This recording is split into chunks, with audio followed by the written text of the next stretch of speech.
নমস্কার। আচ্ছা, ভাবুন তো মাথায় একটা দারুণ আইডিয়া ঘুরছে, যেটা হয়তো সবকিছু বদলে দিতে পারে। কিন্তু শুধু আইডিয়া থাকলেই তো হবে না, তাই না? সেই আইডিয়াটাকে একটা আসল ব্যবসায় পরিণত করার রাস্তাটা কি?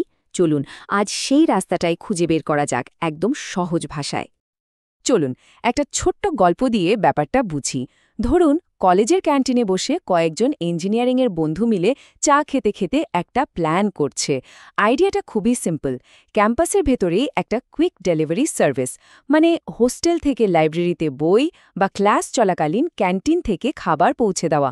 আইডিয়াটা তো দারুণ, কিন্তু আসল চ্যালেঞ্জটা তো এখান থেকেই শুরু। তো ওদের সামনে প্রথম যে চ্যালেঞ্জটা এলো সেটা হলো সিদ্ধান্ত নেওয়া, মানে ডিসিশন মেকিং। কিন্তু বিজনেসে সব সিদ্ধান্ত তো আর একরকম হয় না, তাই না? কিছু খুব ছোট, আবার কিছু বিশাল বড়। দেখুন, সিদ্ধান্ত মূলত দু রকমের হয়। একটা হলো রোজকার সিদ্ধান্ত বা রুটিন ডিসিশন, যেমন আমাদের ওই ক্যান্টিন স্টার্টআপের ডেলিভারি চার্জ কত হবে বা মেনুতে কোন আইটেমটা যোগ করা হবে। এগুলো রোজকার ব্যাপার, ঝুঁকিও কম।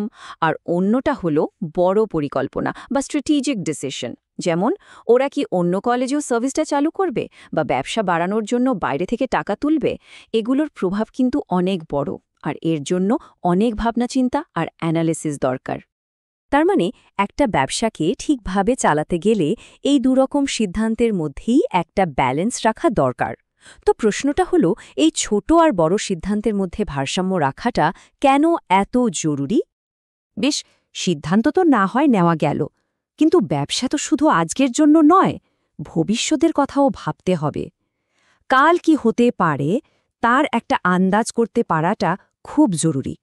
এই ব্যাপারটাকেই বলে ফরকাস্টিং। ভবিষ্যতের আন্দাজ করারও কিন্তু দুটো মূল উপায় আছে।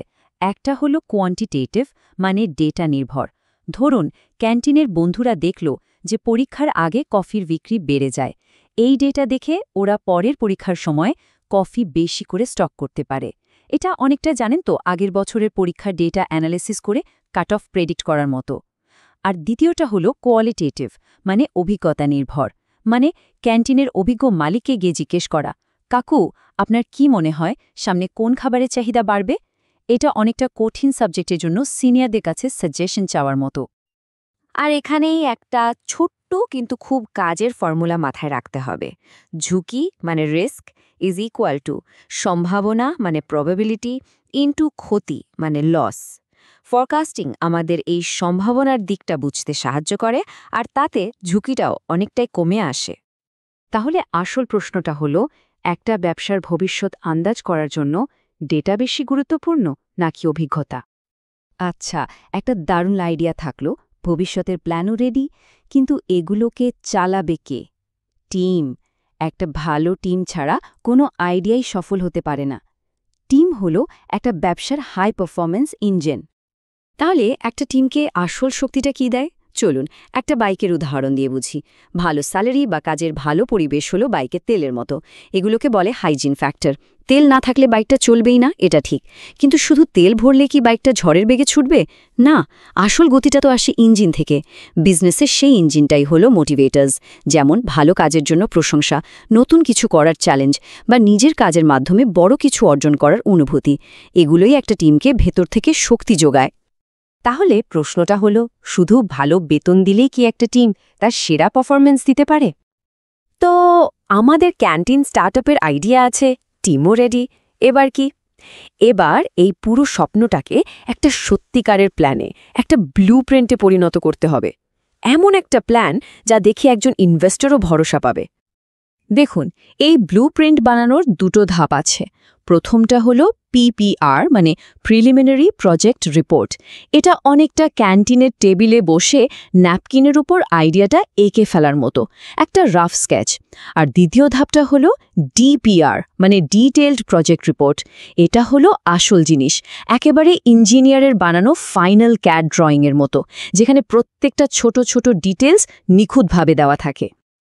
একটা ভালো ডিপিআরে কিন্তু সবকিছু থাকে। কারা ব্যবসাটা করছে, কোথায় হবে, কত টাকা লাগবে, সেই টাকা কোথা থেকে আসবে, বাজারের অবস্থা কি, আর শেষমেশ কতটা লাভ হতে পারে তার পুরো হিসেব। মানে আপনার ব্যবসার একটা 360 ডিগ্রি ভিউ। তাহলে আসল কথাটা হলো, একটা ভালো আর ডিটেইলড প্ল্যান ছাড়া কি কোনো বড় স্বপ্ন সত্যি হতে পারে? তাহলে ক্যান্টিনের সেই ছোট্ট আইডিয়া থেকে শুরু করে সিদ্ধান্ত নেয়া, ভবিষ্যতের আন্দাজ করা, টিমকে মোটিভেট করা আর সবশেষে একটা ডিটেইল ব্লুপ্রিন্ট বানানো, পুরো জার্নিটা আমরা দেখলাম। একজন ইঞ্জিনিয়ার হিসেবে এই কনসেপ্টগুলো জানাটা কেন এত জরুরি, চলুন সেটাই বুঝে নিই। একটা কথা মনে রাখবেন, টেকনোলজি কিন্তু প্রতিদিন বদলাবে। আজ যে কোডিং ল্যাঙ্গুয়েজ চলছে, 10 বছর পর হয়তো তার কোনো অস্তিত্বই থাকবে না। কিন্তু কিছু জিনিস কখনো বদলায় না, যেমন সঠিক সময়ে সঠিক সিদ্ধান্ত নেয়ার ক্ষমতা, ভবিষ্যতের কথা ভাবা আর একটা দারুণ টিমকে একসাথে নিয়ে চলা। এগুলোই হলো যে কোনো ক্যারিয়ারের আসল সোর্স কোড, যা সব কিছুর ভিত্তি তৈরি করে দেয়। তাই শেষে শুধু একটাই প্রশ্ন রেখে যাচ্ছি, পরের বড় আইডিয়াটা কি মাথায় ঘুরছে, আর সেটাকে সত্যি করার জন্য ব্লুপ্রিন্টটা কি তৈরি? ভাবুন, কারণ পরের বড় আইডিয়াটা হয়তো আপনার মাথাতেই অপেক্ষা করছে।